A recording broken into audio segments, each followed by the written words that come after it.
Assalamu alaikum. I wanna testify that we have one God and His name is Allah. He's the only one, the merciful. I wanna testify that our final messenger is Muhammad Sallallahu alayhi wa sallam. I wanna testify that we have 5 pillars in Islam. They make up and shape what a Muslim is. Number 1, Shahada, La ilaha illallah, Muhammadur Rasulullah. To testify. Number 2, Salah, praying 5 times a day, thanking our Lord for every blessing we have. أعوذ بالله من الشيطان الرجيم. بسم الله الرحمن الرحيم. الحمد لله رب العالمين، ثم الصلاة والسلام على نبينا محمد صلى الله عليه وسلم. السلام عليكم ورحمة الله وبركاته. oluvannyuma okutenza Allah subhanahu wa ta'ala n'okusala ebyengeera enneme bibe ku kitiibwa nabiyina Muhammad sallallahu alaihi wasallam. Nzaako okubaza Allah ekyengera kyatuwadde ekisinga byonna eky'obusiraamu. So Allah atukuumire mu busiraamu nga bwe yabutusiimira, era nga tusaba Allah atuwe omukisa ogwo n'ekyengera ekyo tutuuke omusinga nga tukyali bakkiriza. Baganda bange mwe abatuwuliza mwe abatulaba, era tukomyewo ku lunaku lwaffe luno olwokubiri mu kitabo ekimanyiddwa nga kitaabu Tawhid, ng'era n'omusomesa waffe gwe tutambula naye mu ekyo ekitabo Sheikh Qasim Ahmad Kiyingi tuli naye, era insha Allah tujja tutambula naye nga puroguramu eri tusomayo ekiseera tusome mu kitabo, oluvannyuma ne tukomekereza n'ebibuuzo. Nja basaba oyo aba alina ekibuuzo okiwandiike nga bukyali obudde, osobole okufuna omukisa ekibuuzo kyo okubuuzibwa mu budde, oleme kwekwasa nti tetwakibuuse oba tetwakirabye. Sijja balwisaayo, nja kusaba mukadde waffe atuwe ku salaamu, oluvannyuma atusaba okuliyo ekyateekedde olunaku lwaleero. Bismillahi rrahmani rrahim. Alhamdulillahi rabbil alamin, wassalatu wassalamu al-atammani al-akmalan على أشرف الأنبياء والمرسلين نبينا محمد بن عبد الله وعلى آله وأصحابه وسلم تسليما كثيرا دائما إلى يوم الدين. أما بعد، أيها المشاهدون الفضلاء، نحييكم بتحية الإسلام الخالدة، ألا وهي السلام عليكم ورحمة الله وبركاته. وعليكم السلام ورحمة الله وبركاته. twayingira mu kitaabu Tawhid, ekitabo ky'okutongoza Allah, ekitabo ky'okwawula Allah, era twalaba Tawhidi kyeki, ne tulaba obukulu bwa Tawhidi, ne tulaba emiteeko gya Tawhidi. Era kubajjukizaamu katono, twabaga nti ekitabo kiyina emiryango 66 oba 67. Lwaki abamu babala 66? Ogusooka tebagubala, bagubala nga madkhal, obuyingiriro. Abo tebagubala, ne baga nti kiyina emiryango 66, abala ne bagubala ne bagamba kiyina 67. Mu kubajjukizaamu katono, twaga nti Tawhidi, ekigambo ekyo kitegeeza ifraadullah, okwawula Allah, fi dhaatihi oba fi rububiyatihi, mu bwakatonda bwe, mu bwa dhaatihi, ye nga ye, fi dhaatihi kiwa amakulu agakimalayo,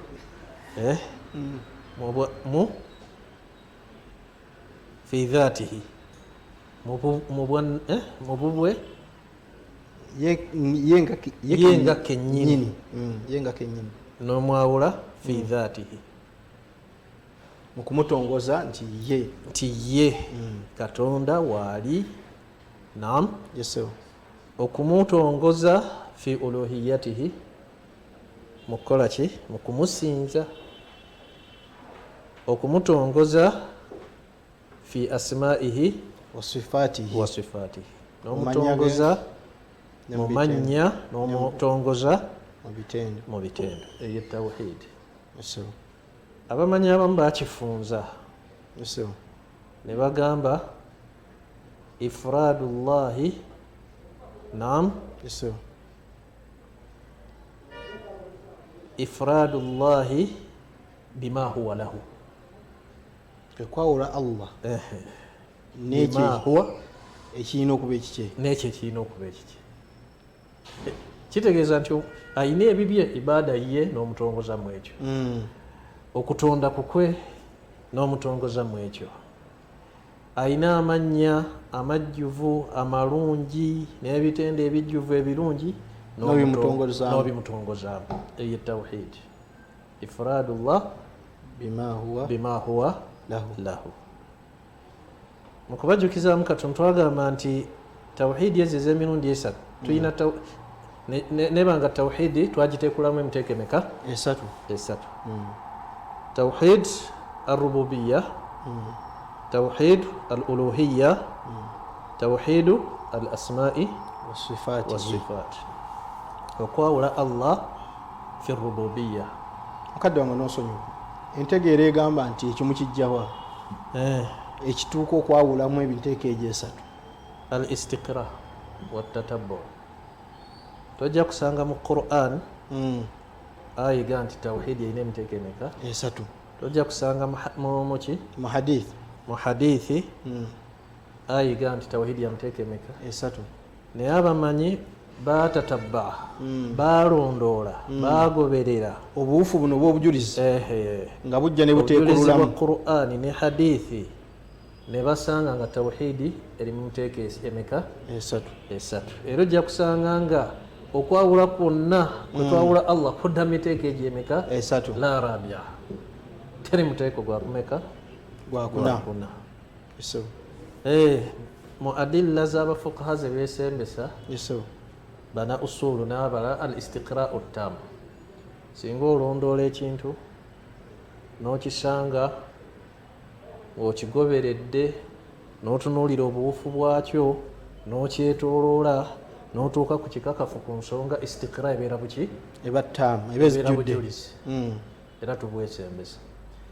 Era kyova olaba nti ebintu bingi, qawaidu usul fiqhi, qawaidi lfiqhi, qawaidi mustalih alhadith, qawaidi nahawu, tebakola ki? Tezaava mu bbanga, babula batatabaa ne basanga ebigabo by'Abawarabu nga birina ismun wa fi'lun wa harf. Kati ebo bujulizi tubwesembesa, eyo gye tuyita istiqra. Ne basanga nti batunuulira adilla za sharia, mathala fe bafuqaha ne baga nti sharia erunda nnyo mu bujulizi bungi at-taysir, ne bajja mu qaida al-mashaqqa tajri madha at-taysir. N'ebintu bingi mu usul fiqhi nga bwe yatunnyonnyola Ash-Shatibi mu kitabo kye al-muwafaqat, yalaga nti istiqra'u bujulizi era tubwesembesa. Kati n'abamanyi balondoola, era ojja kusanga nga Allah tumwawula mu kumusinza, tojja kulaba kyeki. Allah tumwawula, naam, Allah tumwawula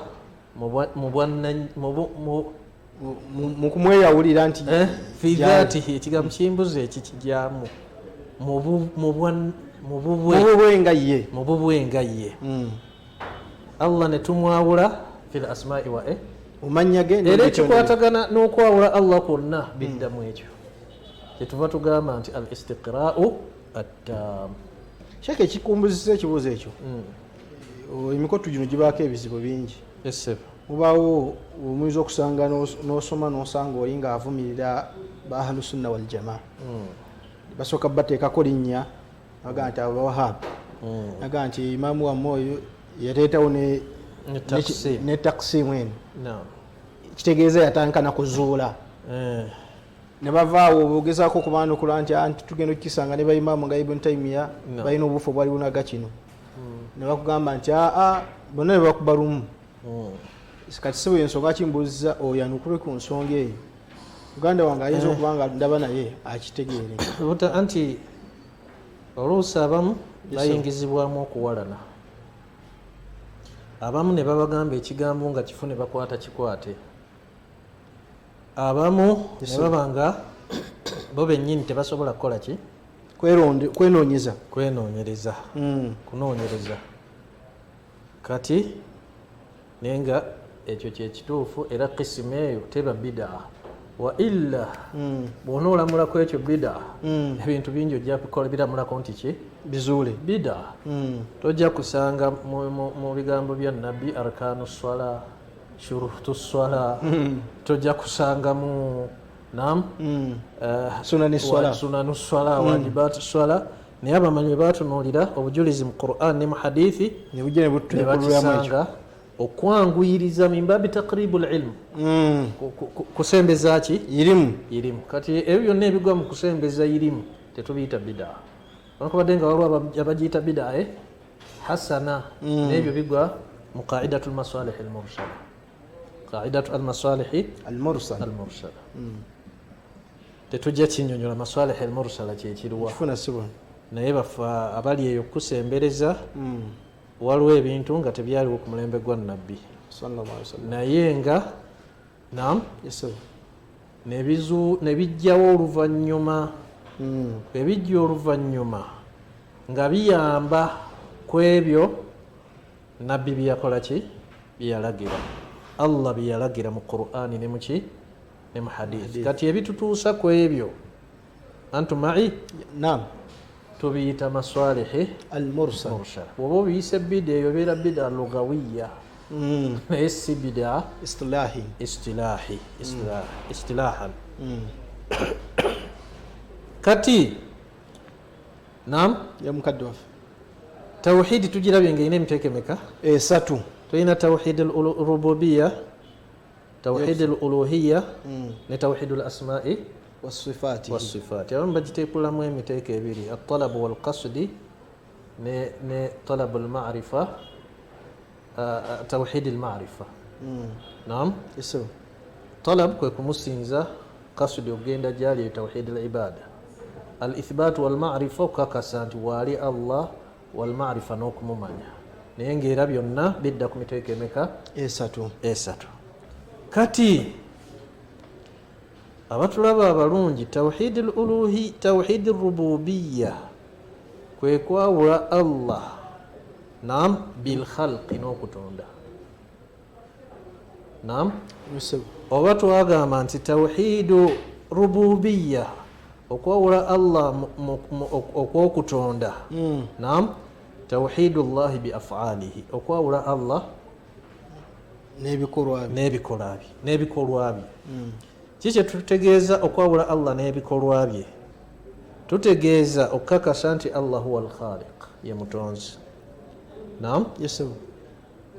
era n'okakasa nti la sharika lahu mu kutonda kwe talina akola ki amwegattako n'okakasa nti Allah huwa maadha ar-razzaq amugabirizi w'ebitonde bye era talina amwegattako mu kugabirira n'okakasa nti Allah huwa al-mudabbir ala lahu al-khalqu wal-amr kulagira okutonda kukwe n'ekiragiro kikye yategeka ebiri mu ggulu ne mu nsi tewali kibaawo okujjako nga yakitegese era kibaawo biilmihi nakumanya kwe al-muhyi n'okakasa nti Allah yawa obulamu al-mumitu Allah yatta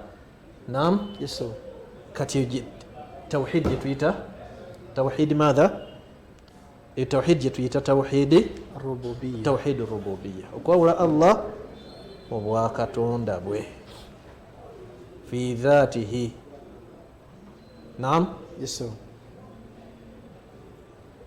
kati tawhid eyo omusiraamu alina ogikkiriza naye temala kumufuula muki musiraamu paka nga akkiriza tawhidi eyokumeka eyokubiri.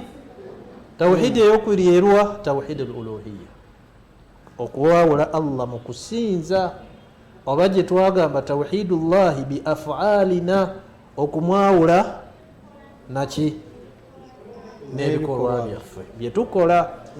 Kati eri tawhidi rububiyya gye tukonyeeko, seeka mu bikolwa byaffe leetayo omuntu akifune bulungi. tawhidi rububiyya gye tukonyeeko nam yeso eyo temala muntu kumufuula muki musiraamu. lwaki temala muntu kumufuula musiraamu? kubanga n'abakuffar baali bagikkiririzaamu. era Qur'ani ekikutukakasa bulungi, wala in sa'altahum man khalaqahum la yaquluna Allah fa anna yufakun. bw'oba obabuuzizza ategeeza baani? abakafiri bamushiriki. bw'obabuuza nti ani yabatonda, bajjaga nti yatonda yani Allah. ya Allah. kitegeeza bakkiriza nti Allah huwa al-khaliq, Allah huwa al-mudabbir. twabaawo njawulo. Allah yategeka, era bamanyi nti yatta, era bamanyi nti yawa, yerrafi'u almudhilu yasitula baba yagadde, nakkakkanya gwaba yagadde, almuti yagaba, almaniu amma, badiu samawati. ekyo bakikakasa, tebakiinamu kubuusabuusa. era nga ayindala wega nti wala in sa'altahum man khalaqa samawati wal ard, bw'obabuuza ani yatonda eggulu n'ensi, la yaquluna Allah, bajaga nti ani Allah. mu aya endala nam yeso Allah agamba nti qul man yarzuqukum min as-samai wal ard amman yamliku as-sama wal absar waman yukhriju al-hayya min al-mayyiti wa yukhriju al-mayyita min al-hayy waman yudabbiru al-amr fasayaquluna Allah. ani abagabirira okuva mu ggulu ne mu nsi? okuva mu ggulu kwe kutonyesa enkuba, okuva mu nsi imbaatu nabat, okumeza ebiki ebibala. bw'obabuuza ekintu ekyo n'obabuuza ani afuga okuwulira n'okulaba, kuba yawa omuntu n'alaba, yawa omuntu n'awulira, gwaba abimye takola ki? tabifuna. naye mulwana mutya? bw'obabuuza man yukhriju al-hayya min al-mayyit waman yukhriju al-mayyita min al-hayy, ani ajja ekifu mu kiramu najja, ani ajja ekiramu mu kifu najja ekifu mu kiramu, bajja kugamba nti ani? Allah. kati kwe kubaga qul afala tattaqun, kati kwe mumanya nti ebyo Allah yabikola, lwaki temumutya? lwaki temukola byayagala? lwaki temwawula? ebyo tawhidi ki? ar-rububiyya. naye wetudda ku yokubiri tawhidi al-uluhiyya, okwawula Allah mu kumusinza, eyo gye baagaana. era nabbi bwe yabagamba abakuffar nti qulu la ilaha illa Allah, nga nti la ilaha illa Allah, baddamu aja'ala al-aliha ilahan wahida. la ilaha illa Allah. ffe tuyina bakatonda baffe bangi, tuyina musoke, tuyina musoke nani, tuyina lubowa, Lubale, tuyina mukasa, tulina nam kibuuka, simanyi tuyina omuzimu bwe guti, Lubale bwati, tuyina ono n'ono. nga abantu bwe balina bakatonda ki? abangi. waliwo abasinza emiti, waliwo abasinza ennyanja, waliwo abasinza enjuba. kati bakatonda bonna be tuyina ayagala tudde katonda omu yekka, nam ne baga nti ekintu kiri wala. kitegeeza kiri ekya rububiya, ekyokumukakasa nti katonda waali yatonda yakola ki, tekyabayingiza mu busiraamu. era singa omuntu bwagamba nti la ilaha illa Allah, kitegeeza tewali mutonzi okujjako Allah, abantu bonna bandibadde baki? basiraamu. naye la ilaha kitegeeza tewali asinzibwa okujjako ani? Allah yekka. era buli ekisinzibwa min dunihi, ekitali Allah, batil, kifu. dhalika bi anna Allaha huwa al-haqqu, وأنما يدعون من دونه وأنما يدعون من دونه هو هو الباطل الباطل byonna bibasaba byonna bibasinza ebitali Allah bifu katonda yekka huwa alhaqu ge mazima era yateekeddwa okusinzibwa ekyo kyekitegeeza la ilaha illa Allah era kyova olabanga nabbi waffe Muhammad sallallahu alaihi wasallam yali atuma Muadh ibn Jabal ila al-Yaman yamusindika e Yaman naam yamugamba mu Bukhari hadith ibn Abbas wa huwa hadithun sahih wa muttafaqun alayh yamugamba abakowole ila ayyuwahidu Allah falyakun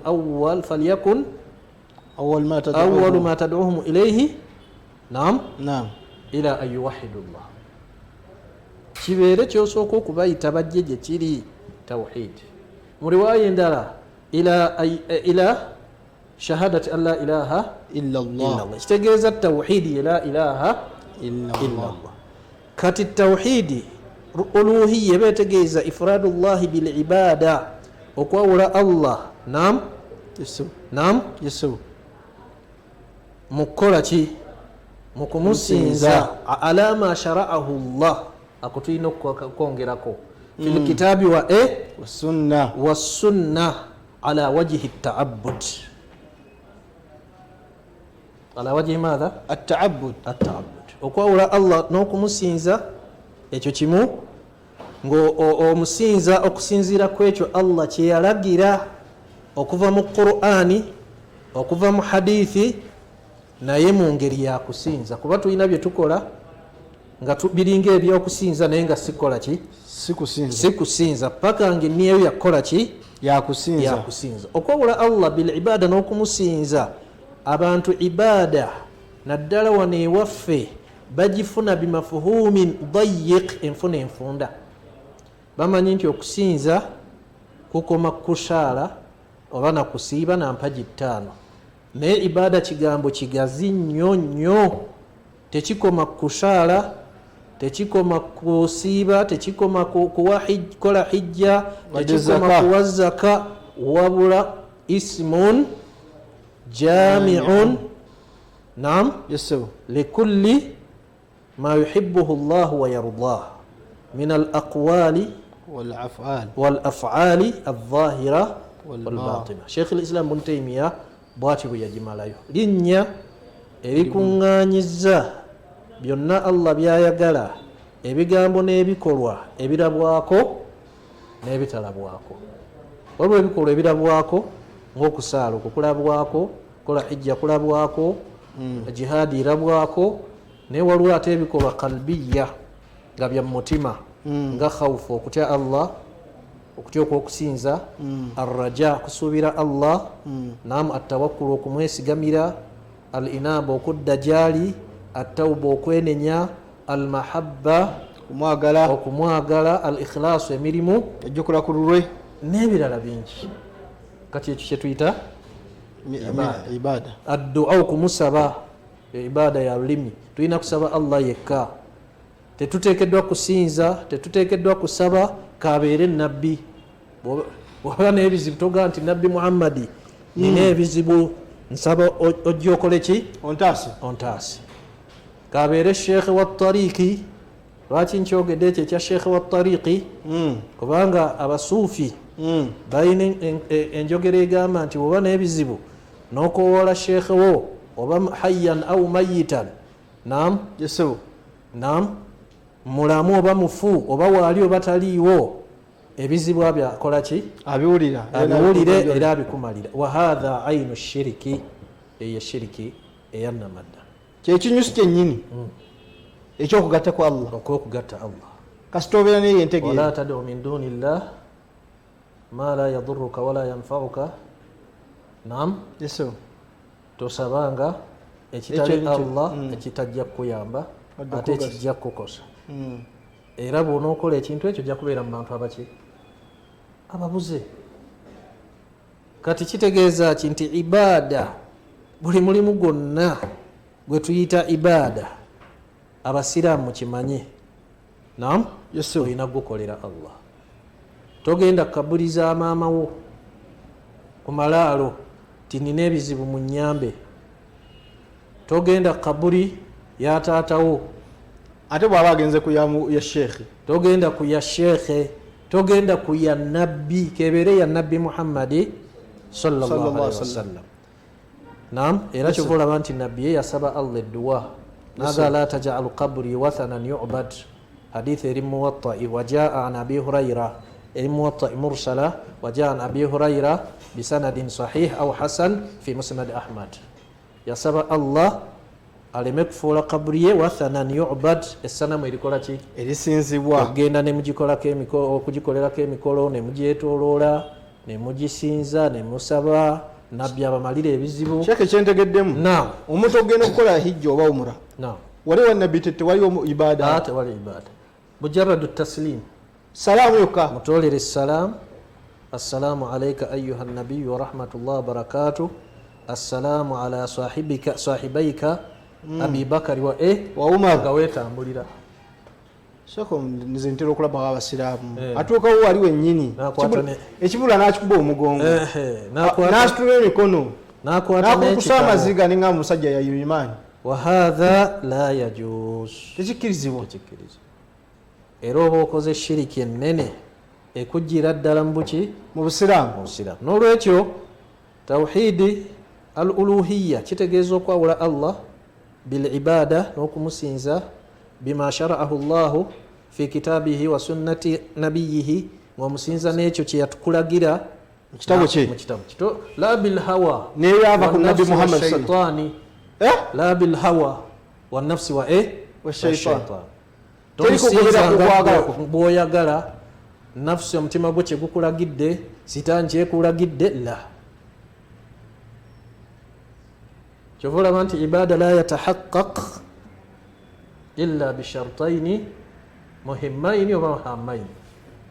Mwaba olulimi mugamba mutya? Tukola ensobi tugamba muhimu. Muhimu kitegeeza ekintu ekireeta ennaku. Ahammahu fahuwa muhimu. Allahumma inni a'udhu bika min alhammi wal hazan. Naye ekintu ekikulu tugamba hamu. Bwe batyo batutereeza nga eyatufunyisa faida eyo Katonda musaasire, al-alimu an-nahwi al-lughawi, naam, al-mufassir, naam, al-faqih Sheikh Muhammad bin Salih bin Uthaymin rahmatullahi alayhi rahmatan rahimahullahu rahmatan wasi'a. Allah musaasire oluki? Amin. Olugazi. Kati naam, sharutu ebbiri eza ibada wagyeko ekyobusiraamu, kuba bw'otaba musiraamu teri mulimu gukkirizibwa. Al islaamu wal mutabaa, obusiraamu bwo kitegeeza omuntu akulembeza obujjuliriza, oluvannyuma agoberere obusuufu oba ensomesa oba enkola y'omubaka nabiyuna Muhammad. Ikhlaasu gy'oba osookerako, omulimu agukole nga agukola kusiimisa Allah yekka, kusiimisa Allah, tewali okumugattamu wadde eki. Saka ayinza okuba mugaseeko gwayagala. Ana ega faman kana yarju liqaa rabbihi falyamal amalan salihan wala yushriku biibadati rabbihi ahada. Oyo yenna asuubira nti ajja kusinkana Allah akole omulimu salihan, omulungi, omulimu omulongoofu, omulimu ogusaanidde mu maaso ga Allah, gwe tuyita salih.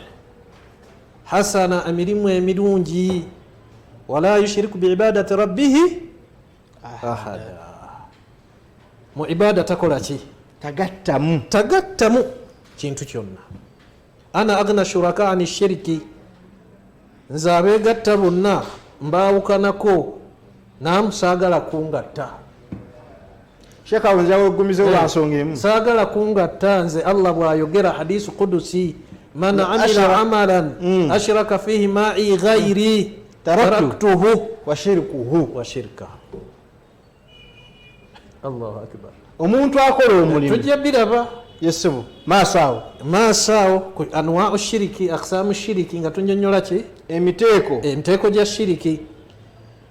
Kati la budda min al ikhlasi, emirimu gitukuze ikhlas kitegeeza tajridu lamal mima siwa llahi, tajridu lamal mima siwa llah, emirimu gigiremu ekitali allah, omulimu jawulize allah yekka, saala ku lwa katonda si lwa gundi. Naam, ebikolwa byonna ebya ibada tubikole lillah, tubinoonyemu kusiimisa allah, waddaara al akhira tubinoonyemu ennyumba y'enkomerero, walfawzu biljannati wannadharu ila wajihi tubinoonyemu kuwangula jjana nakutunuulira kyenyi kyani kya allah, yeyo ikhlas. wama umiru illa liyabudu llaha mukhlisina lahu ddiina hunafaa wa yuqimu ssalah. mukhlisina lahu ddiin, addiin huna bimaana alibada au alamal. emiri tetwalagirwa oba allah teyalagira. Naam, mu bitabo ebyakulemberera nga kyalagira ne mu kitabu qur'ani, liyabudu llah, kusinzaani allah, mukhlisina lahu ddiin, la budda min al ikhlas, hunafaa ayu hal. Naam, babeere mu mbeera ey'obulungamu ku tawhidi gyetwogerako saawe. maa dhalika okubongerezeeko bino eddiini yaabwe ejjule, wayuqimu ssala wayutu zaka wadhalika diinu lqayima, eyo eddiini entereevu. owulidde sheekhe wange, kale munnange, ikhilaasu nkulu, ate sharuto eyokubiri mutabaa, okugoberera ibada okuba ibada kyetugaye bima sharaahu llah fi kitabihi wa fi sunnati nabiyi, oteekwa okuba ne mutabaa. omulimu gwokola ogugoberedde nabbi mu mulimu ogwo, naam oba togoberedde nabbi, ne bwe guba mulungi mutya, ne bwe guba mulungi gutya, naye ngaogukoze nga bwoyagala, togoberedde nabbi. waliwo bida asiliya ne bida idaafiya. asiliya kwe kukola ekintu nga nabbi teyakikolerako ddala, ekikolo kyakyo kyonna tekiriiko kakwate, olese ibada nabbi teyagikola nako, ate yesinga obubi. naye wabawo idaafiya, engatte ku kiri nabbi kyeyakola okigasseemu. kati kyogasseemu kiyinza okwonoona omulimu okusinziira ku kyogasseemu, oba omulimu ogukendeeza ki. era ngaebida bwe tujawulamu ila mukaffira wa ghairu mukaffira, ekafuwaza netakola ki, naye zonna zisigala nga dalaala, buba buki, bubuze. kati mwana wattu ali eyo atulaba, liyabluwakum ayyukum ahsanu amala, abagezese ani analongoosa emirimu, ani ahsanu amala, anakola emirimu egisinga okuba emirungi. teyagamba aktharu amala, newankubadde nga n'emingi tugyetaaga, naye emitono ala sunna, nga giri ku sunna, giri ku mutabaa, giri ku kugoberera nabbi, wa ala al ikhlaasu, giri ojawuliza allah gyegisinga emingi, egitalina ikhlaasu, egitalina kugoberera buufu bwa nabbi muhammad. kati ala wajhi taabud, ala wajhi at-ta'abbud, ala wajhi taabud, nga ibada ogikola biniyati taabud, na niya yakusinza oba mu ngeri yakusinza, oba biqasdi taabud, ng'ekigendererwa kyekituufu, biqasdi maatha at-ta'abbud, kyakusinza, ng'ekigendererwa kyokukola ki, kusinza allah. Ta'abbud kyeki? at-tadhallulu, naam, wal-khudu'u lillahi ma'a al-mahabba. ibada ogikola ng'oli mwetoowaze, ogonze, naam, ate ng'erimu nokukola ki, okwagala allah, la bilhawa nafsi wa shaitan. amakulu bwogikola nga allah omwagala, ogonze, toyawukanye ku nkola, oyina ikhilas, olwo nebeera ibada ekola ki, okusinza okukola ki, okujjudde okukkirizibwa. wa illa bwe kitaba ekyo, mwana wattu ibaada yebeera ki Beefudde. kati tugenze ku muteeko ogwokusatu Mukadde wange. tulabye ogusooka wagaituwa ekyokulabirako mu lutuulo olwayita olwali olwokubiri kuba luno lwe lwokusatu. Yes sir. twalabanga nam nti okwawula Allah bi afaalina, Okwawula Allah mu bikolwa byaffe n'ebikolwa byaffe tutya amakulu bw'oba osinza ebikolwa byo n'obyawulizaani Allah n'osaala ku lwa Allah n'osiiba ku lwa Allah, eyo tawhid, oba nam n'okakasa obwomu bwe n'omutima n'olulimi, eyo yeki ye tawhid. ye tawhid. Sheikh oyina kyonzijukiza. Naam. Musiramu omu aliwangayo mu kitundu bakiyitanda ejjeeyo, sijja kwogera masjidi. Yes, Musomesa wange omu eyekiŋŋamba. Obusiraamu ne imaamu yasalawo masjidi. Omusiraamu oyo afiiriddwa. Yes. Naga nti muganda waffe oyo tumugambye okusaala ebbanga ddene naye agaanye.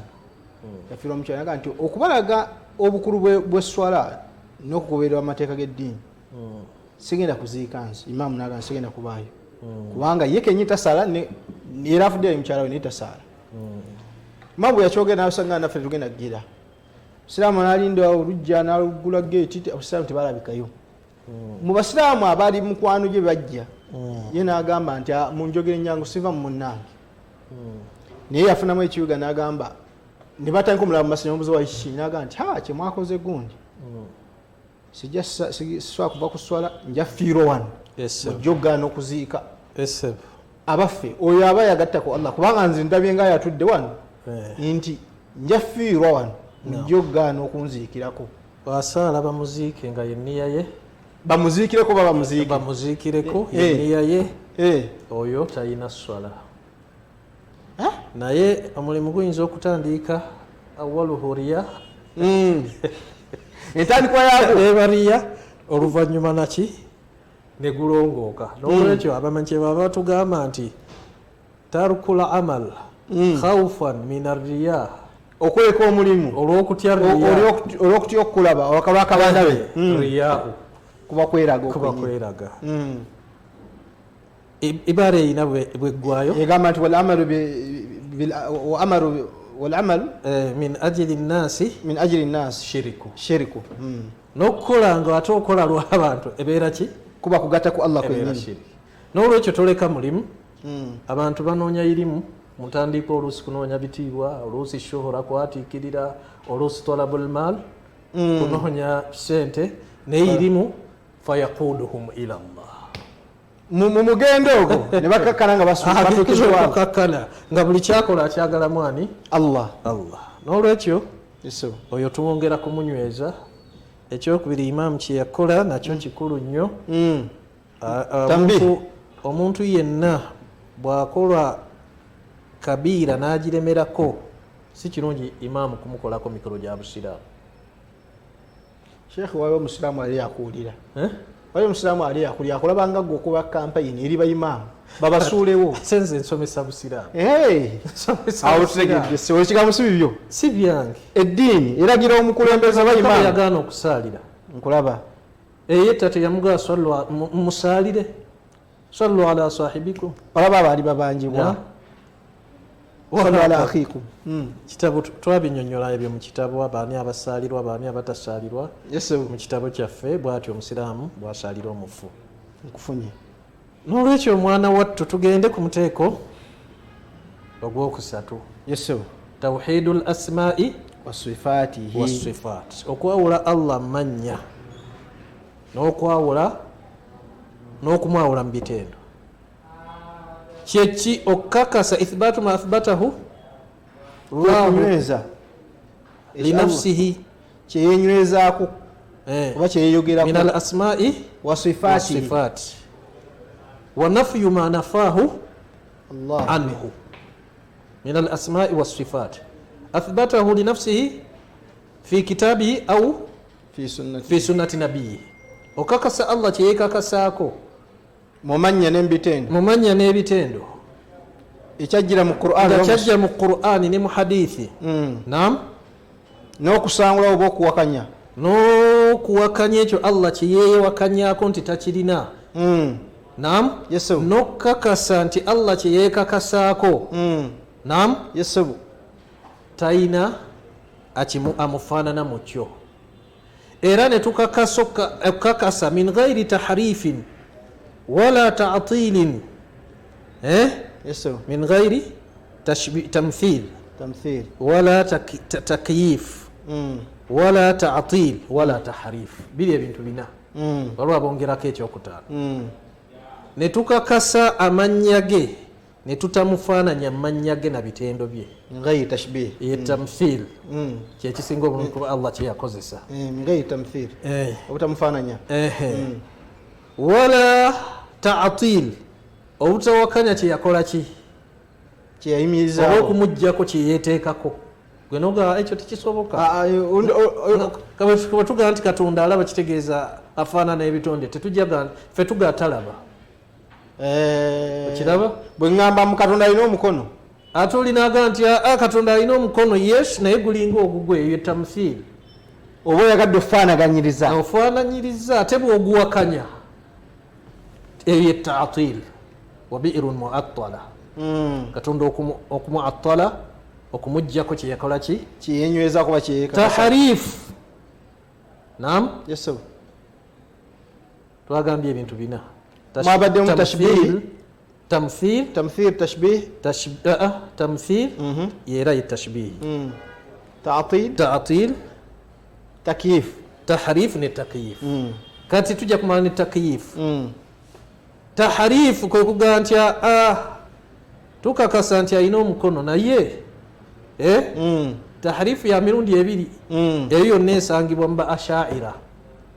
Ate ekibi ennyo kye baakola ezambye eddene aba Asha'ira, tahrifu yaabwe mpulira ne takyifu yaabwe ne bagifuula madhhabu salaf. Allahu akbar. Manyi bo be bagaba Asha'ira nedda sebo nti Katonda alina omukono, lakin la arifu ma maana liyadi. Omukono sitegeera kyeki nkufuna. Alina omukono era ajja kugaa nti nze omanyi mbadde disikasinga nabo nnyo fatulabul ilm fil azhar.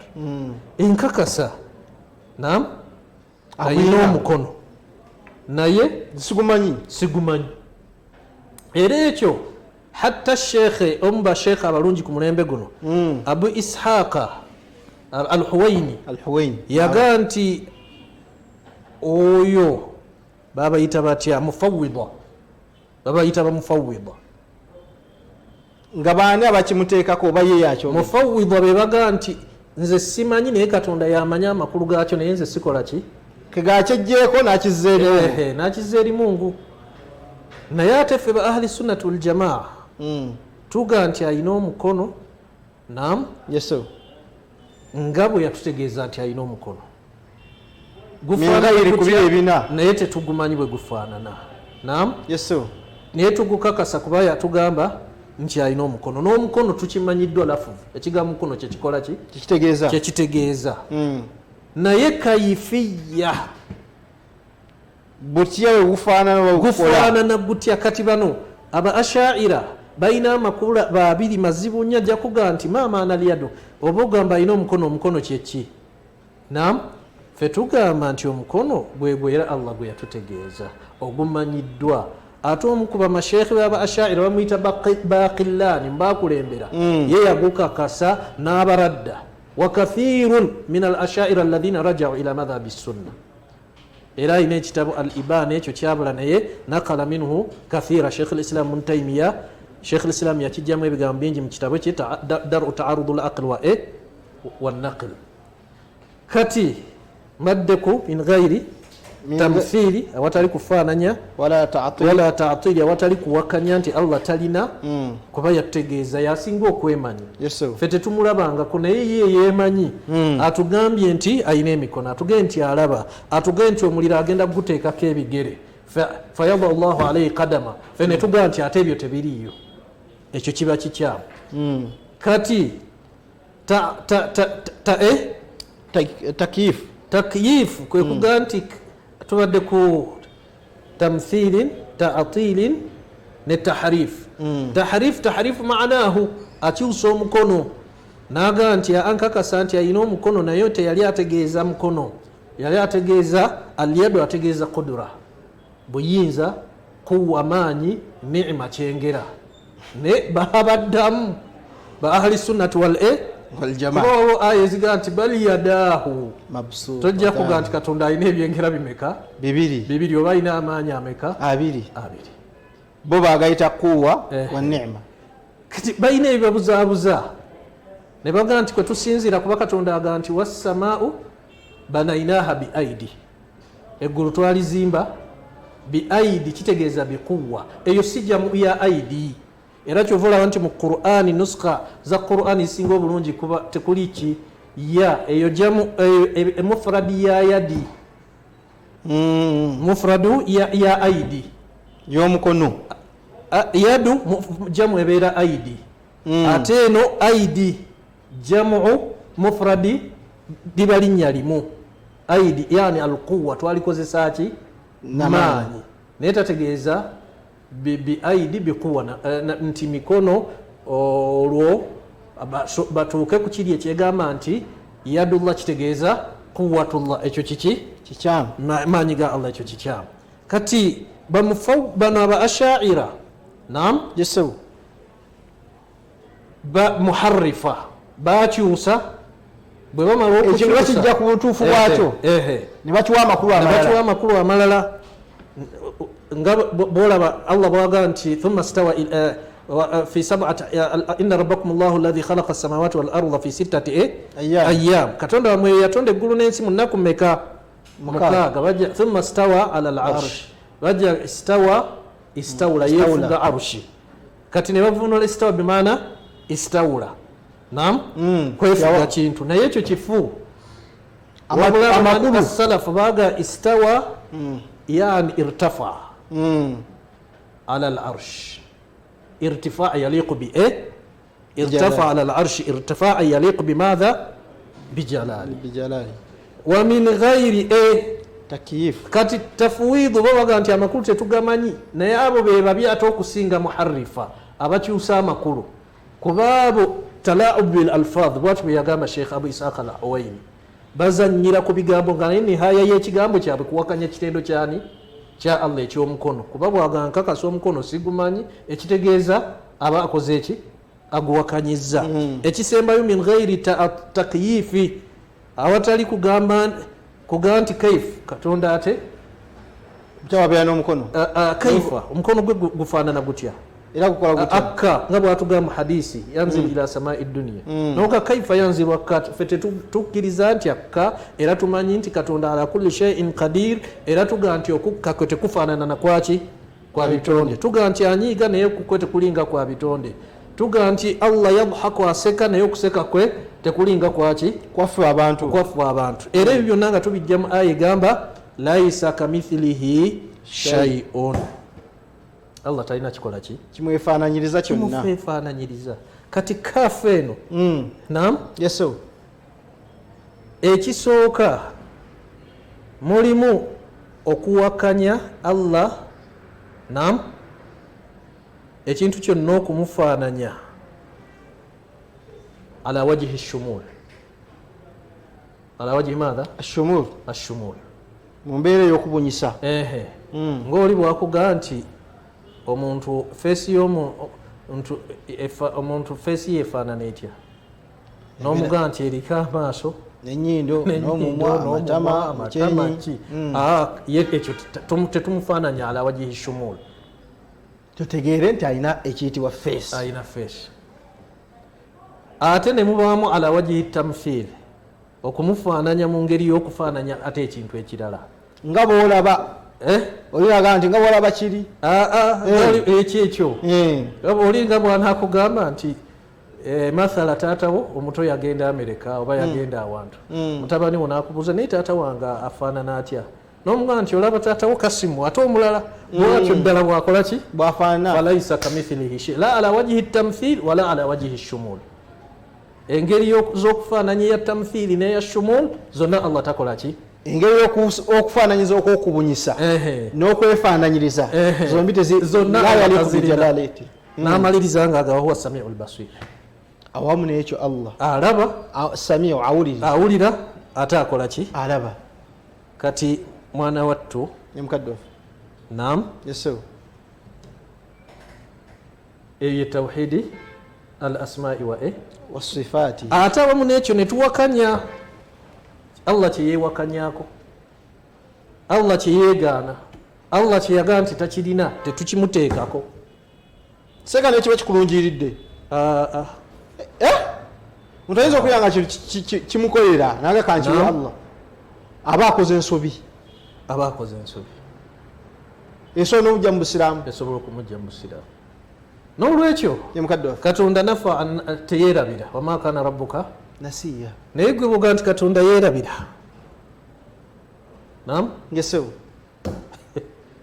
omutenzi nekyateetenda nakyo la takhudhu sinatun wala nawu takola ki tasumagira dde okufuna otulo tasumagira ate teyeebaka gwe nogaa katonda yeebaka ekyo bwokimutenda nakyo abalina etegere egamba nti Allah akowanfu katonda laisa bifaqiri si mwavu gwe nogaa nti faqir oba mwetaavu oba okaafuwadde katonda wama massana min lughub nam eso lughub iya bwe bakivunula kukoowa oba okutendewalirwa oba kubanga Sheikh al-Islam Ibn Taymiyyah mu kitabo kye Muqaddima fi tafsir nam yagamba nti abatafsiri bonna abakulembera bakuleetera maana taqribi teri kigambo mu Luwarabu kikuwa makulu ga kinnaakyo nga bwe kiri katonda kyeyakozesa mu Qur'an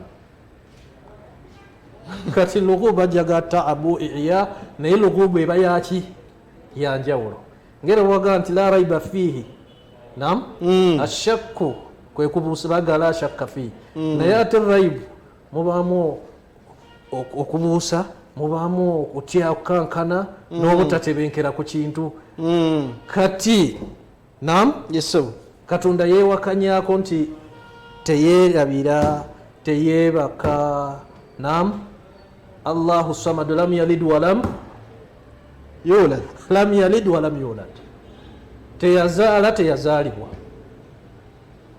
ate tajja kuzaala ate era tajja kukola ki la fil maadi wala fil mustaqbal ebiko Allah takola ki mu byayita tekyaliyo ne mu bijja tekijja kubaawo kati tusobola ekyo kitenda nani ne Allah walam yakul lahu kufuwan ahad nga bwe yaga laisa kamithilihi shay toyinza ga nti ayina ekimufaanana la Sheikh ebigambo byogedde bimpadde ekifaananyi ky'empeera ejjana mu mbeera egamba nti nabiyina Muhammad sallam mu hadithi mu makulu gaayo ese mukaddeba mu kye tugenda okufunayo ekyomuwendo n'abantu kye tugenda okwesunganga okukiddiŋŋana kwe kumulabako kitegeeza nti ensonga eribeera nnene nga mpoomu era nga teyakulemberako mu bwongo bwaffe ekirala abantu kye babamanya ye mukadde wange walillahi almathalu al-a'la mu nsi muno tetulina bye tutamanyi haqiiqa yaabyo mu nsi muno tetulina kintu kye tutamanyi tulina bye tutamanyi bwe bifaanana naye ng'ate bituli kumpi mbuulira amagezi gafaanana gati nedda sebusigamanyi kati Allah gyali haqiiqa ye weeri naye ye nga yakola ki mu nsi muno mulimu ebintu nga tubimanyi mu bwannannyini bwabyo ng'omuntu wanakubuuza mbuulira omwoyo gwe guliwa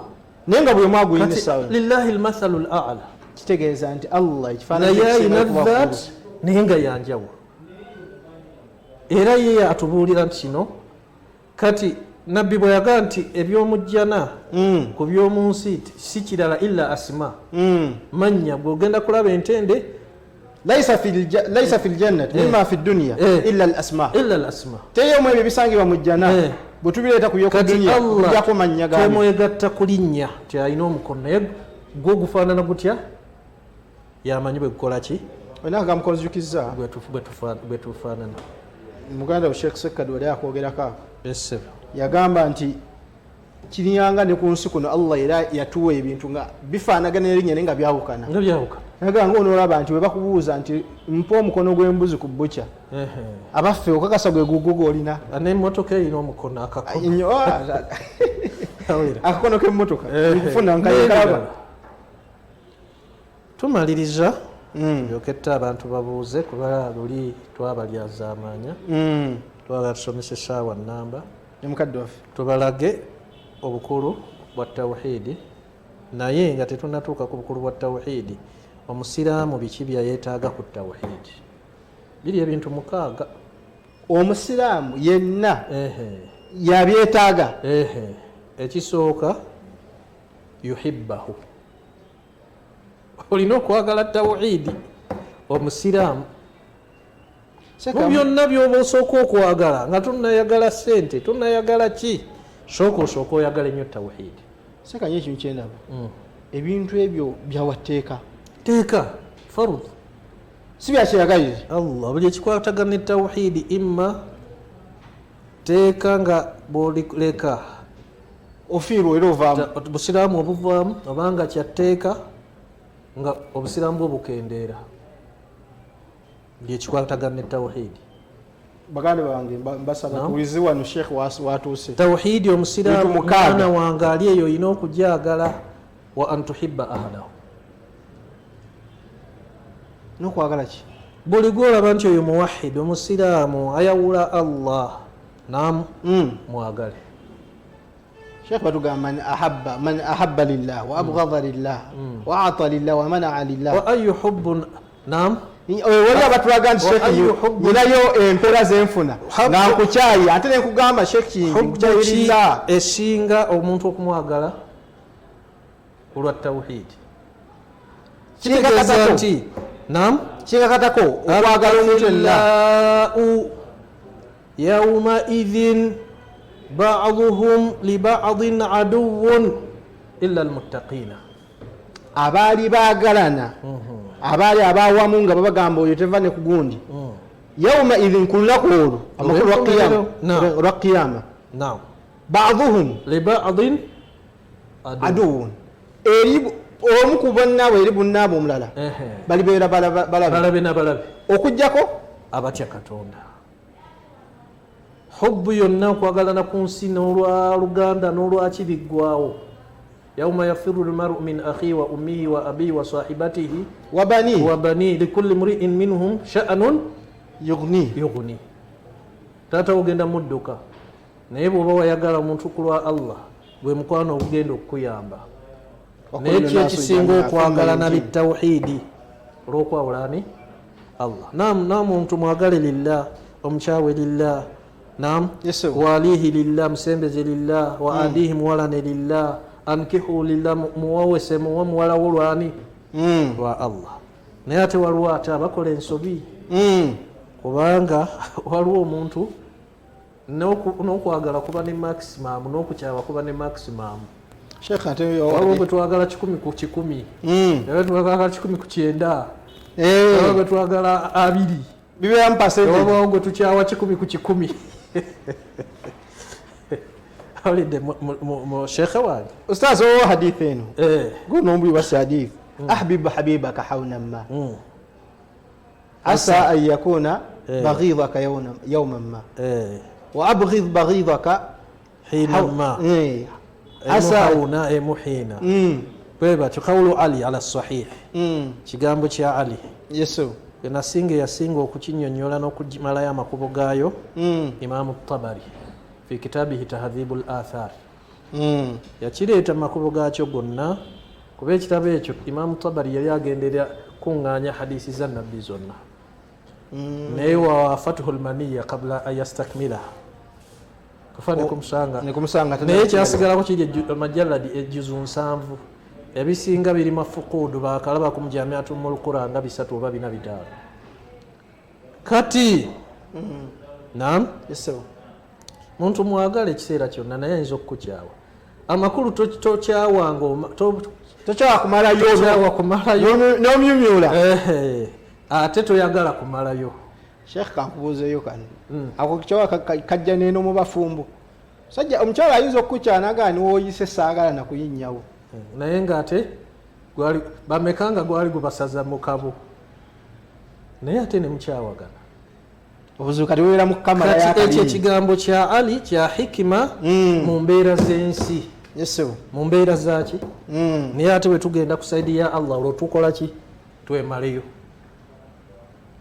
naam nfulira wa Allah aina almutahabuna fillah fi jalali alyawma udhilluhum fi dhilli yawma la dhilla illa dhilli sab'atun yudhilluhum fi dhillihi yawma la dhilla illa dhillu abagalana katonda agenda bakola ki naye nga bagalana kulwani kulwa Allah ekyo kikulu nnyo nga tumaliriza tulabye muntu mwagale kulwani kulwa Allah kulwa tawhid ekyokusatu omusiraamu oba kyakubiri tegeera tawhidi bintu byosooka okutegeera ennyo nam tegeera ki seka kitegeeza omuntu okuwulira nga alina obwagaza tugeze nti ku irimu mu irimu gy'abakulembeza nze mu bintu byensinga okusaba Allah saawa eno era byenneegomba kumutegeera bukakafu bwa kumutegeera ye tawhid maarifatu rabbak hakka almarifa mu bwennyini oba mu butuufu bw'okumutegeera Allahu akbar innama yakhsha allaha min ibadihi alulama man hum alulama alladhina yarifuna amrahu wa nahyahu sibe yali ategeeza abamanyi amrahu wa nahyahu yali ategeeza wadde nga tebasoma nnyo naye ekyo kiva kutegeera nnyo Allah n'omanya naam bw'osobola okujeemera Allah ng'omutegedde ekitiibwa kyalina tarafata ayin wadde otemerwa eriiso tosobola mbeera ku buwufu oba ekiragiro kye kati tawhidi gitegeere mu byofu bw'okutegeera tawhidi hatta mu bitabo bya sheekh bye baayogera Qur'ani yonna tunyonyola tawhidi tujja kulaba lwaki Qur'ani kuva ku al-Fatiha paka ku Nas fi bayani tawhidi kunyonyola tawhidi wama khalaqtu ljinna wal insa illa liya tawhidi yatutondesa tujja kiraba nga tunyonyola gwe mulama bakiri ku nsi kati tawhidi gyagale ne bannyiniyo baagale ekyokubiri naam tegeera tawhidi weeyigirize tawhidi naam ekyokusatu naam haqiqu tawhid juliriza si kujuliriza waayo omugabo tuukiriza tawhidi obutuufu bw'okugituukiriza togiteekateekamu buntu bukola ki kebate bagirizayininga teri mu new testament buli konna akagikosa keewale baman haqqaqa tawhida dakhala aljanna omulyango gujja bighairi hisaab bonna shaiba obuyinza ogituukako ne bugikosa kola ki bwesambe ekyokuna nam tahqiqi tugirabye ekyenyume kyayo weewale buli ekitta tawhidi oba kitono oba kinene kikole ki kyewale ekyokutaano udu ila tawhid qul hadhihi sabili ad'u ila Allah waman ahsanu qawlan mimman daa ila Allah teri asinga kigambo kirungi okusinga oyo akoola abantu bajja eryani eri Allah kowoola abantu bajja eri tawhid la an yahdiya Allahu bika hadisu jajiraba man daa ila huda kana lahu min al ajr hadisi gyeziri zijja mu kitabu kyaffe kino omuntu akoola abantu bajja eri tawhid buli asiramukidde ku mutwe gwe buli byakola ebirungi obifunako oba ofunanga empeera gyafunye naye ngaate oli naye takoze eki fenna twasira mukalwa nabbi Muhammad yani agenda omwenkana kivula yabamanyi batugamba nti oyo aliwo okulabirwa kutavuganyizibwa ekisembayo ye mukadde waffe isbir gumiikiriza kuba teryakoola abantu kujja eri tawhid illa udhiya okujjako nga ajja kunakuwazibwa banyizibwe ajja kukolebwako buli kibi kimutuuke bajja muvuma bajja mukkakkanya bajja musiba bajja mukuba bajja mutta naye nga Luqman bwe yagamba wa amuru bil urf wanha ya bunayya surati Luqman aya gamba etya wasbiru ala ma asabaka kola abantu balagira ebirungi bazize ebibi wasbiru ala ma asabaka ebinakutuukako ebyo byo oyina kubigumiikiriza toyina bw'obyebalama duatu tawhidi be basinga ensi yonna saawa eno erwanyisa kigambo kimu salafu kuba salafu be bali ku busiraamu obutuufu naye ki kyentegeeza ne salafu kano kakakubuuzi nga tonakidunnyonnyola bilmafuhumi sahihi entegeere ki entuufu shekwata ku Qur'ani ne hadithi n'okubiteeka mu nkola nga abakulembere babiteekamu okulaaza manhaju salafu awo nno wewali obuzibu olw'abantu obutamanya salafu batandika okijira tolaba bwoba osoma ebitabo n'amajalla nakinaki baga salafu muasira salafu ey'omulembe guno naye waliyo salafu muasira salafu eri emu ebeera salafu waliwo n'abateekawo salafu ghaliya salafu tayinza kuba ghali kati la budda manhaj as-sahih obuufu buno bweliko obutuufu bwabo manhaj entuufu nabbi gye yatambulirako sahaba gye batambulirako mu bintu bingi manhaji mpanvu manhaju fi talaqi manhaju fi da'wa manhaji kigambo kigazi ey'abasalaf manhaji fi ta'amuli ma'a an-nasi al-mukhalif wal-muwafiq manhaj fi al-masail bigazi nnyo kati eyo manhaji salaf abantu abo mulembe guno basalafu naye nga tebagimanyi twetaaga tugisomese Sheikh Salim Bosa oyo muto wange musomese manhaji salaf Sheikh Kyeyune mmanyi nti mukwano gwange musomese manhaji salaf Sheikh Isa Kakembo oba bombeka kasa manhajiyun si satuhiyun satuhiye muntu satuh kuba satuh satuhiyun satuh kuba satuhul ma siba kungulu kubera kochi ku satuh nfuna simu Sheikh Isa Sheikh Salim Sheikh Kyeyune mtabani wange Sheikh Musa Muzammil Zerwanga usomese manhajum fil adab wal akhlaq manhajuhum ma'a manhaji ntulawo nenganti banne bampandikeyo ekitabo ku manhaji kankomaawo omunange olwaleero insha Allah kino kanjikubuuza obusoboka nga saa 10 tezinnatuuka abalinayo ebibuuzo babibuuze subhanaka allahumma bihamdik nashhadu an la ilaha illa anta nastaghfiruka wa natubu ilayk ekibuuzo kyange ndikikubuuza olulala sebo katutandike ku kibuuzo kya muganda waffe Kashamba Omunyayikuyonga agambye assalamu alaikum warahmatullahi wabarakatuh. Sheikh, omu ku mikwano gyange yali ku YouTube n'alaba nga bakutte ebisolo byanjawulo mu byo mulimu engamiya nga terina mutwe n'ebisigadde nga birema naye nga birina amagulu oluusi nga birina emikono tekuli kati tekuli ng'ebimu tebirina mikono wadde amagulu tekuli nakkiriza ye niwe yatuuka ku ngamiya etaalina mutwe n'agamba nti nedda ekyo tekisoboka Allah tasobola kukikola kubanga social media zigunjaawo ebyazo kati omuvubuka oyo yava mu busiraamu oba radha yagatta ku Allah okugamba nti ekyo Katonda tasobola kikola kola engamiya etalina mutwe nti okukivuunula njasaba ssebo nga bw'okitegedde nze nsomye busomi ye eyo tekimukafuza kubaga nti Katonda akola birungi ebibi bwe bityo oba ebijjuvu Katonda byatonda kuwakanya ko Allah bukendeevu naye bwagamba nafi mutlaka nti ekyo Katonda tasobola kikola olwo aba akoze eki oba ntegerekise aba akafuwadde naye kuwakanya Katonda nti takola bwe bityo ye byakola biba biki bijjuvu Yesu naye ffe ba ahli sunnati wal jamaa kitabo nakyesomye ennaku ezo kigazi naye ng'ate kitono ekya aqidatu salafu ijma'u salafu fi al-i'tiqad kya harbi al-kirmani nam tetulina kituwakanya nti katonda si yakikola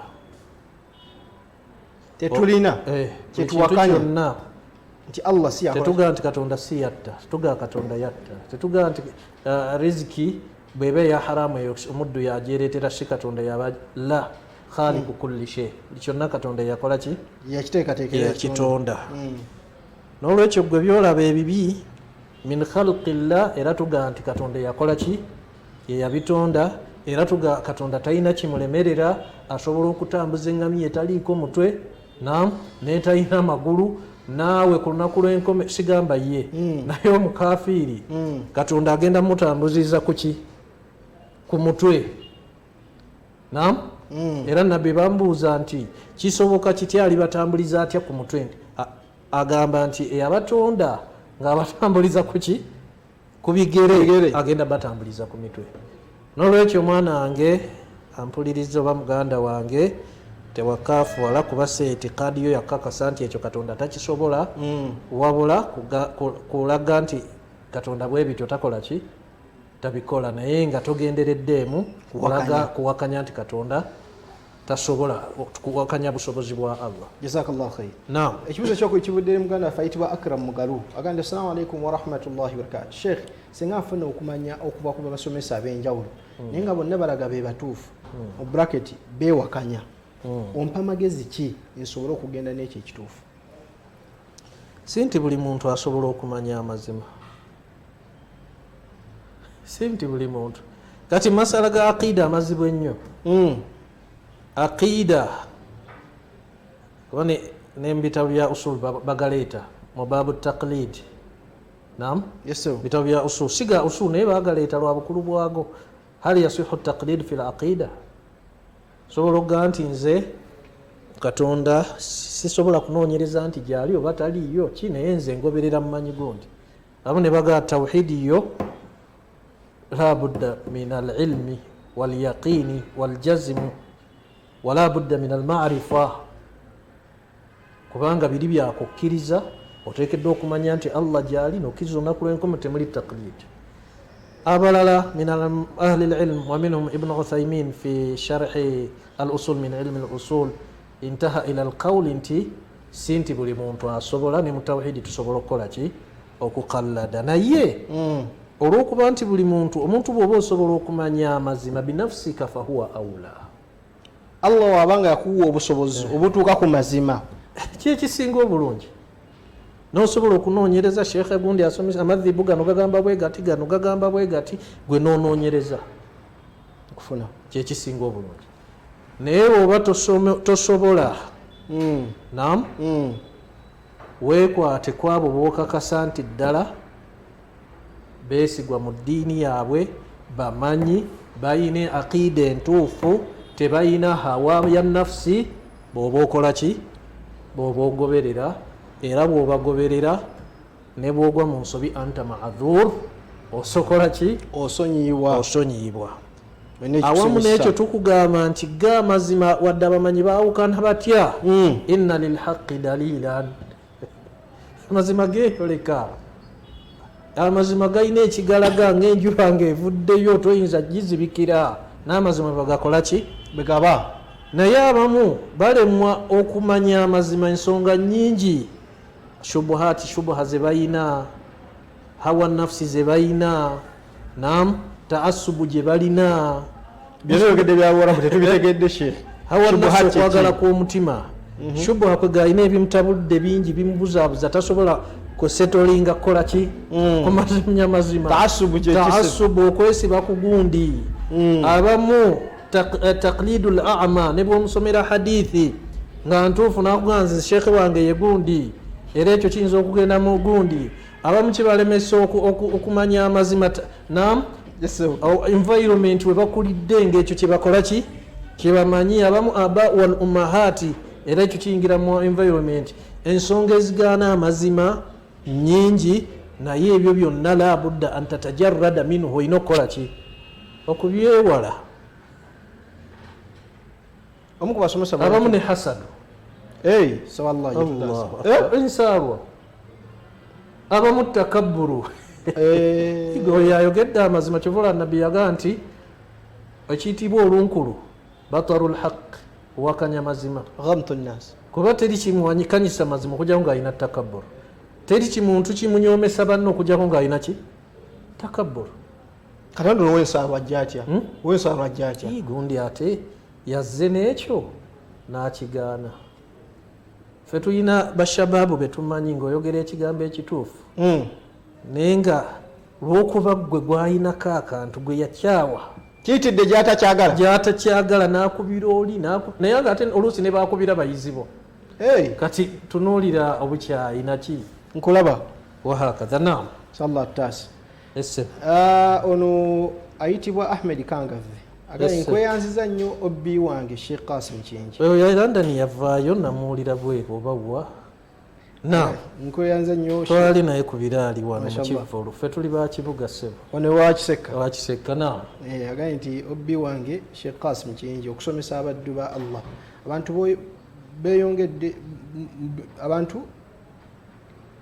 beyongedde okuyiga ebituufu.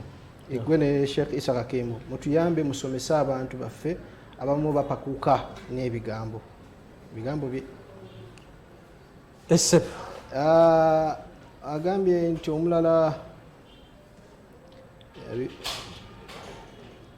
abuuzizza esse kyabaffe senga mbadde nkola shiriki mu kugatta Allah naye nga simanyi mu ebyo byoyogedde nkole ntya? alayhi tawba ayenenye.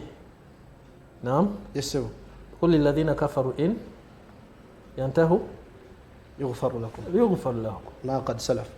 Bwe abatakkiriza bagee nti bwe baneekomako ebyakulembera nga Katonda abisonyiwa. Al islaamu yajubu ma qablahu wa tawba tajubu ma qablaha wal hijra tajubu ma qablaha. Bw'oba toli musiraamu kasita osiraamu kabooti byonna ebyayitiranga Allah abisonyiye.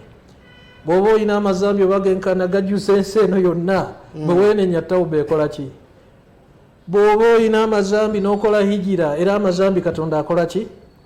Agasonyiwa. N'olwekyo at-tawbatu nasuh ya ayyuha alladhina amanu tubu ila Allahi tawbatan nasuha asa rabbukum an yukaffira ankum sayi'atikum. Naam, ila akhiri al-aya. Abakkiriza mwenenye olwenenyo olwa nasuhu, olw'obutaddira, olw'okutukuza, olwenenya olw'obutaddira, olwenenya. Naam, nasuh kugamba kitadde nga bw'ogamba nti nga bwe nate ebbeere lyaki jammange lya nnyabo sikyaddira zambi eryo. Olwo Katonda n'akola ki? Ajja kukusonyiwa. la kabira maa tawba, tewali kinene, tewali sambi ne bwe liba lyenkana litya kasita weenenya. Wala saghira, ate eddambi ne bwe liba ttono katono kati ne bwe kaba katono katya n'okalemerako kaba tekakyali kaki? Eddene lisonyibwa ne tawuba, ettono ne likugejja ne lizimba olw'okuliremerako. N'olwekyo muganda wange, muto wange, mwana wange ali eyampuliriza, kyetulina okukola tawuba. Innakum tukhti'una billayli wannahar, hadisi Abu Dharr emanyiddwa, musobya ekiro n'emisana. Wa ana aghfiru dhunuba jamia, nze nsonyiwa amazambi gonna. Fastaghfiruni aghfiru lakum, negayirire nja kukola ki? Innaka law ataitani biqurabi lardi khataya, hadisi ya Anas mpanvu eri mu Tirmidhi wa hassanahu, egamba etya nti shinga balagati dhunubaka anana sama, nga amazambi gatuuka mu bire, summa staghfartani, nonnegayirira, okwegayirira walamu yusirru, nam okutalimu kulemera ku zambi, ghafartu laka illa ghafartu laka ala ma kana minka, sina kirala kyenkola okujjako okusonyiwa wala ubali. Nam sikola ki? Sifaayo. Kamalize ku nsonga ya tawba ne aya eno nkulu nnyo. Mukadde waffe, walladhina la yad'una ma'a Allahi ilahan akhara wala yaqtuluna an-nafsa allati harrama Allahu illa bilhaqqi wala yazinun waman yaf'al dhalika yalqa athama yudha'af lahu al-'adhabu yawma al-qiyamati wa yakhludu fiha muhana. العذاب ويخلد فيه مهانا إلا من تاب وآمن وعمل عملا صالحا فأولئك يبدل الله سيئاتهم حسنات. buli lwokola tawuba agenti abakola shiriki n'abatakola shiriki n'abatatta n'abatayenda akola ekimu ku ebyo agenda kufuna athama. Naam, ekibonerezo kinene nnyo. yudhaafu lahu aladhabu yauma alqiyama, ebibonerezo bigenda kubisibwamu naye yajjamu illa man taaba wa amana wa amila amalan saliha إلا من تاب وآمن وعمل عملا صالحا فأولئك يبدل الله سيئاتهم حسنات. نعم نعم abo katonda ebibi byabwe agenda bikyusaamu birungi. oba tawuba shiriki yakuwemu mpeera, zina akuwemu birungi olwokuba wakola ki weenya. kyova olaba nti hadithu tujita hadithi yani twagisoma mu aqida egamba nti omuntu agenda okujja n'ebibi n'ebirungi ng'ebibi biringa ensozi obunene, katonda amulaga ebibi ebitono amubikke ebitono amukweke ebinene. Naam, wakola kino ng'atya katonda okumulaga ebiki, kyokka oluvannyuma ng'abumaliriza buno obuzambi obutonotono amugambe nti mbukusonyiye ate mbukuwaddemu mpeera. Agenda ganti ya rabbi nyine gano nina amazambi genakola amanene nnyo gasigala wano ngesaawe kati basasula ina mazambi agalwaki lwa tawba faulaika yubaddilu llah, abakola tawba ebibi byabwe katonda agenda biwanyisa birungi. Tabdiri ya mirungi ebiri, okubiwanyisamu ebirungi kuno ku nsi abadde akola ekibi akole mu kirungi, ne tabdiru fil akhira ekibi kyennyini akikuweemu ki empeera. Eyo yonna tafsiri yava ku ki ku salafu salih. Nsuubira n'obudakika saawa kumpi tumaze saawa 2:25 teziyinza kumala ezo ssebo. Saba Allah akkirize essebo abaganda baffe abaweereza ebibuuzo mbalaba niye saba mukkirize mukadde waffe akumu wano wiiki ejja insha Allah Allah aliwa atuusizaayo tujja kuba naye ebibuuzo byammwe bijja kuba njandoza bino nja bigira mbisevingi kubanga wo anakubuuziza ekibuuzo sheekh abaffe eki kibaje kikwalaga ku nsonga ya busalafu niye olwokuba kigazi tujja kikubuuza lyonna insha Allah taala. Tetujja ssukaawo, tusaba Allah ateekemu ebitonde ebijjukizibwa ekituufu ne bikikolerako ate era ne bikisaasaanya.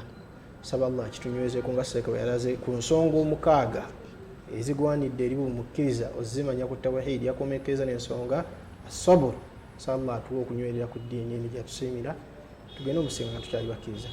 Subhanaka Allahumma bihamdi nashhadu an la ilaha illa anta nastaghfiruka wa natubu ilayk. Assalamu alaikum wa rahmatullahi wa barakatuh. Wa alaikum assalam. Assalamu alaikum. I want to testify that we have one God and His name is Allah.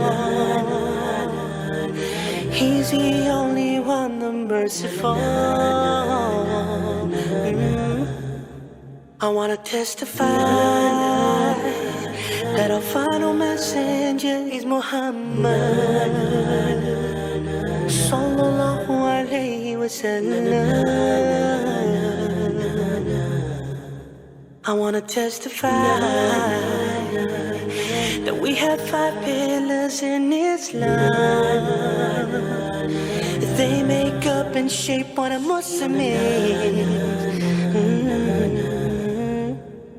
Number 1, Shahada, La ilaha illallah, Muhammadur Rasulullah. To testify. Number 2, Salah, praying 5 times a day, thanking our Lord for every blessing we have.